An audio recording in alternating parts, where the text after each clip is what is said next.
Good morning आप सभी को।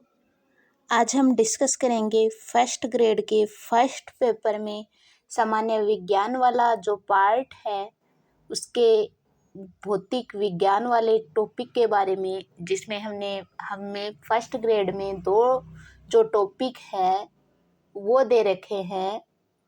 भौतिक विज्ञान के अंतर्गत बल व गति, दूसरा है कार्य व ऊर्जा।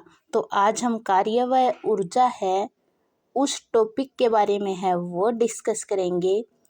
इससे पहले है वो हमने रसायन विज्ञान और जो जीव विज्ञान के टॉपिक है वो कवर कर लिए।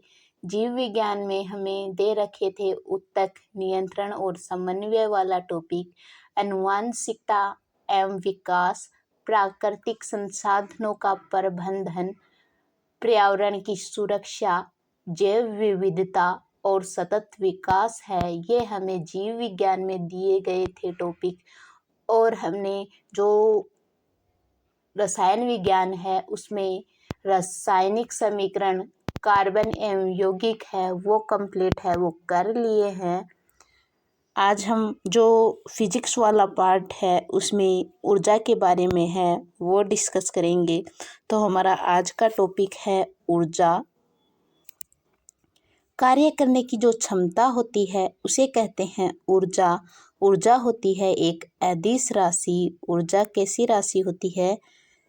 अदिश राशि होती है। और ऊर्जा का जो मात्रक है वो क्या होता है? ऊर्जा का मात्रक जूल भी होता है, अर्ग भी होता है और कैलोरी भी है। वो ऊर्जा का मात्रक है वो होता है। कार्य का भी एक मात्रक होता है वो होता है जूल। जूल कार्य का भी मात्रक होता है, जूल प्रति मीटर ये होता है इसका मात्रक है। उसके बारे में है वो हमने चर्चा कर ली। एक जूल कार्य करने के लिए एक जूल ऊर्जा की है वो आवश्यकता है वो होती है। अगर हम है वो बात करें कि एक जूल में कितने अर्ग होते हैं, हमें सीधा एग्जाम में है वो क्वेश्चन पूछा जाता है कि एक जूल में कितने अर्ग होते हैं, वो होते हैं 10 की पावर 7 अर्ग। अगर हमें पूछा जाए कि एक जूल में न्यूटन कितने होते हैं तो हम बोलेंगे 10 की पावर 5 न्यूटन प्रति मीटर।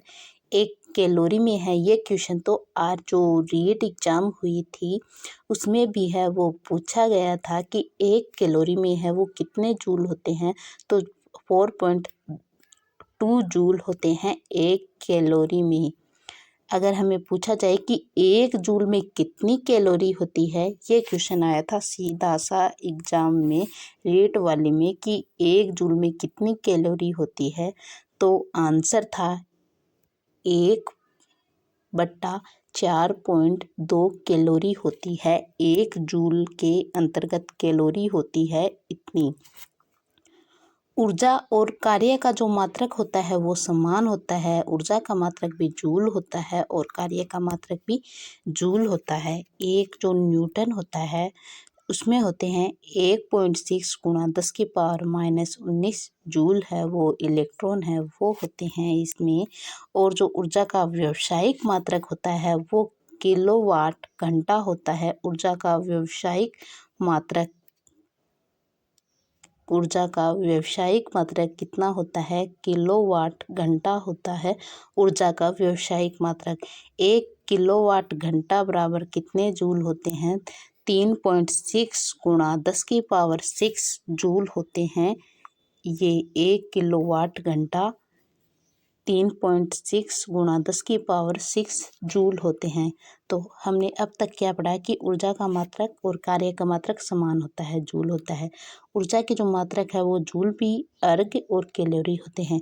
एक जूल में 10 की पावर, ये जो टेबल है ये सबसे ज़्यादा इम्पोर्टेंट टेबल है। सीधा एग्जाम में है ये टेबल है वो पूछी जाती है, IMP है वो लगा लेना बेस्ट से। अगला क्वेश्चन है कि ऊर्जा का जो व्यावसायिक मात्रक है वो होता है किलोवाट घंटा। ये है वो हमने इस जो पढ़ा इसके बारे में है वो है। अब हम बात करेंगे टाइप्स ऑफ एनर्जी यानी ऊर्जा के टाइप्स के बारे में। ऊर्जा का टाइप यांत्रिक, सबसे पहली ऊर्जा है वो है यांत्रिक ऊर्जा। यांत्रिक ऊर्जा है वो होती है स्थितिज व गतिज ऊर्जा का जो योग है वो होती है यांत्रिक ऊर्जा। वह ऊर्जा जो वस्तु की गति या स्थिति के कारण होती है। यदि किसी वस्तु या निकाय की स्थितिज ऊर्जा P और गतिज ऊर्जा K है तो निकाय की कुल ऊर्जा है वो कितनी होगी, E यानी यांत्रिक ऊर्जा K प्लस P यानी कि स्थितिज और गतिज ऊर्जा है वो बताई गई है कि यांत्रिक ऊर्जा कैसी होगी, स्थितिज व गतिज ऊर्जाओं का योग है वो होता है यांत्रिक ऊर्जा। यांत्रिक ऊर्जा दो प्रकार की होती है, एक होती है स्थितिज और एक होती है गतिज ऊर्जा। अब हम बात करेंगे स्थितिज ऊर्जा के बारे में। पहले बात करेंगे हम गतिज ऊर्जा के बारे में, फिर बात करेंगे स्थितिज ऊर्जा के बारे में। गतिज ऊर्जा किसी वस्तु में उसकी गति के कारण है जो ऊर्जा होती है उसे गतिज ऊर्जा कहते हैं। यानी कि जो भी गति होती है वो होती है गतिज ऊर्जा।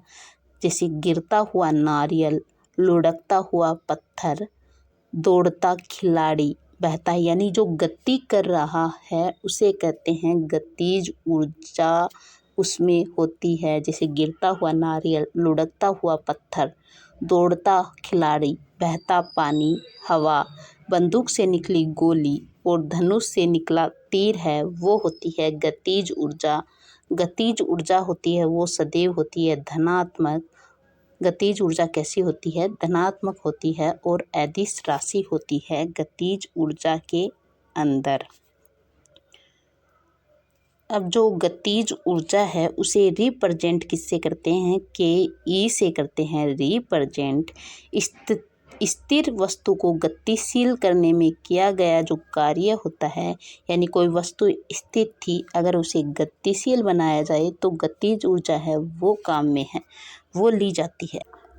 जैसे कि कोई m द्रव्यमान की जो वस्तु है वो v वेग से गतिशील हो तो उसे कहते हैं गतिज ऊर्जा। यानी कि जो गतिज ऊर्जा है, वस्तु की जो गति होती है उसे दी गई जो ऊर्जा होती है वो गतिज ऊर्जा होती है। जैसे m द्रव्यमान है, माना कि m जो द्रव्यमान की जो वस्तु है v वेग से है वो गतिशील है वो होती है। अगला है कि अगर जो ये गतिज ऊर्जा है वो है 1/Ke बराबर 1/2mv²। यानी कि जब भी हम गतिज ऊर्जा है वो करेंगे तो हम करेंगे कि Ke बराबर 1/2mv²। यहाँ पर m है वो द्रव्यमान हो गया वस्तु का और जो v है वो हो गया वेग वस्तु का। इस टाइप से है वो हम देखेंगे। और अगला है कि किसी वस्तु की गतिज ऊर्जा वेग में परिवर्तन के वर्ग के अनुपात में है वो बढ़ती है। यानी कि किसी वस्तु की गतिज ऊर्जा मान लो कि 2 है तो उसका वेग कितना होगा, 4 होगा। अगर किसी वस्तु की गतिज ऊर्जा 5 है तो उसका वेग कितना होगा, 25 होगा। तो उसकी जो गतिज ऊर्जा है वो वेग में परिवर्तन के वर्ग के अनुपात में है वो बढ़ती है। v वेग से गतिशील गाड़ी में यदि एक ये जो क्वेश्चन है वो है कि v वेग से गतिशील गाड़ी में यदि m द्रव्यमान का व्यक्ति बैठा है तो गाड़ी के सापेक्ष व्यक्ति की गतिज ऊर्जा है वो कैसी होगी, शून्य होगी। गाड़ी की गतिज ऊर्जा है वो कैसी होगी, शून्य होगी। अगर मान लो कि v वेग से गतिशील कोई गाड़ी है उसमें m द्रव्यमान का व्यक्ति बैठा है तो गाड़ी के सापेक्ष व्यक्ति की गतिज ऊर्जा है वो होगी शून्य। ये क्वेश्चन है वो पूछा जाता है तो हमें IMP लगाकर है वो लिख लेना है कि व्यक्ति की जो गतिज ऊर्जा होगी वो होगी शून्य। काइनेटिक एनर्जी समानुपाती m यानी द्रव्यमान तथा पृथ्वी के सापेक्ष उसकी गतिज ऊर्जा अगर हमें पूछे तो हम ज्ञात करेंगे कि E बराबर 1/2mv² से है वो ज्ञात करेंगे। तो हमने जो गतिज ऊर्जा है उसके बारे में है वो बात की कि गतिज ऊर्जा किसी वस्तु की जो गति के कारण है वो गतिज ऊर्जा है वो होती है। गतिज ऊर्जा कैसी होती है, हमेशा धनात्मक होती है और ये होती है एक अदिश राशि है, वो होती गतिज ऊर्जा। और गतिज ऊर्जा को हम ke(1/2mv² से है वो ज्ञात करते हैं। और जो गतिज ऊर्जा है, अगर v वेग से गतिशील गाड़ी में m द्रव्यमान का व्यक्ति बैठा है तो व्यक्ति के जो गाड़ी के सापेक्ष व्यक्ति की गतिज ऊर्जा है वो शून्य होगी। अब हम बात करेंगे जो स्थितिज ऊर्जा है उसके बारे में, कि स्थितिज ऊर्जा है किसी वस्तु द्वारा इसकी स्थिति के कारण जो ऊर्जा है वो होती है उसे कहते हैं स्थितिज ऊर्जा। किसी वस्तु द्वारा इसकी स्थिति अथवा अवस्था विन्यास में परिवर्तन के कारण उत्पन्न ऊर्जा है वो कैसी होगी, स्थितिज ऊर्जा। जैसे कि कोई रबर है वो स्थिर है, अगर हम उसे खींचते हैं तो वो आता है गतिज ऊर्जा में। तो हम रबर बैंड को खींचने पर बैंड में स्थानांतरण की जो ऊर्जा होगी वो होगी स्थितिज ऊर्जा। धनुष की डोरी को खींचकर स्थानांतरित जो ऊर्जा होगी वो होगी स्थितिज ऊर्जा। खिलौने यानी चाबी वाले में चाबी फटने पर रूपांतरण होगा वो होगा स्थितिज ऊर्जा के कारण। और बांध में पानी का स्थिर होना है वो कैसी ऊर्जा है, वो है स्थितिज ऊर्जा। तो यानी कि जो वस्तु अगर स्थिर होगी तब उसमें परिवर्तन के कारण जो ऊर्जा उत्पन्न होगी वो होगी स्थितिज ऊर्जा। और स्थितिज ऊर्जा है वो कैसी होगी, धनुष की डोरी को खींचते हैं तो स्थानांतरण ऊर्जा है वो उत्पन्न होती है। जैसे कि बांध का पानी है वो स्थिर रहता है, खिलौना जब चाबी भरते हैं तब वो जो ऊर्जा स्थानांतरित होती है वो होती है स्थितिज ऊर्जा। अब हम एक क्वेश्चन के माध्यम से है वो समझते हैं।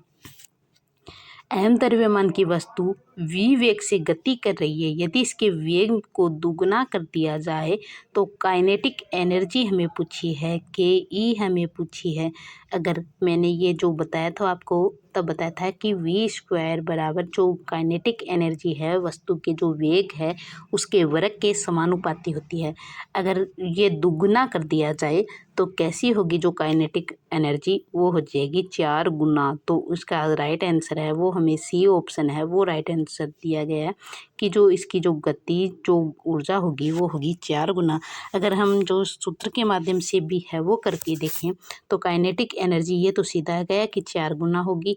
अगर हम सूत्र के माध्यम से है वो करके देखें तो 1/2mv², 1/2m का m और जो v है वो हमें दिया गया है 2 गुना।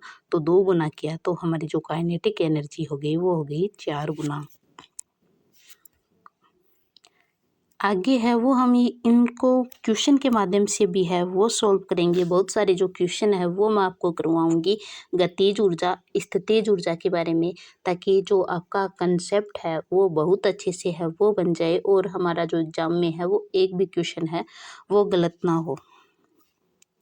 गुरुत्व स्थितिज ऊर्जा यानी कि स्थितिज ऊर्जा किसी वस्तु को h ऊंचाई पर उठाने से उसकी ऊर्जा में जो वृद्धि होती है वो हो गई स्थितिज ऊर्जा। गुरुत्व क्षेत्र में अपनी स्थिति के कारण वस्तु में निहित ऊर्जा गुरुत्व स्थितिज ऊर्जा है वो होती है। जो स्थितिज ऊर्जा ज्ञात करने का सूत्र क्या होता है कि EPmgH है वो हो गया स्थितिज ऊर्जा ज्ञात करने का सूत्र है वो हो गया। यहाँ पर m है वो वस्तु का द्रव्यमान हो गया, g हो गया गुरुत्व त्वरण, h हो गया ऊंचाई और जो mg है वो हो गया वस्तु को उठाने में लगाया गया न्यूनतम बल और h हो गया यहाँ पर ऊंचाई। यानी कि m तो द्रव्यमान है, सभी में द्रव्यमान, h ऊंचाई हमें पता है और g एक नया कंसेप्ट है, इसमें g हो गया गुरुत्व त्वरण। गुरुत्व क्षेत्र में वस्तु को एक स्थान से दूसरे स्थान पर ले जाने में किया गया जो कार्य है वो गुरुत्व स्थितिज ऊर्जा है। आगे आज है वो हमने जो गतिज और स्थितिज ऊर्जा के बारे में है वो पढ़ा, ऊर्जा की सामान्य जानकारी है वो पढ़ी। जो डायरेक्ट एग्जाम में है वो क्वेश्चन है वो हमें पूछे जाते हैं, जैसे कि जो ऊर्जा है उसका मात्रक क्या होता है तो हमें पता है 3 मात्रक जूल, अरग और कैलोरी। और ये जो टेबल है वो सबसे इम्पोर्टेंट टेबल है, वो सबसे इम्पोर्टेंट सीधा एग्जाम में है वो क्वेश्चन है वो पूछा जाता है इस टेबल में से कि 1 जूल में कितने अरग होते हैं 10⁻7 अरग, 1 जूल में जो न्यूटन प्रति मीटर कितने होते हैं 10⁵ और कैलोरी कितनी होती है 4.2 जूल होती है। और 1 जूल में कैलोरी कितनी होती है 1/4 कैलोरी है वो होती है। आगे की चर्चा है वो हम करेंगे कल। धन्यवाद।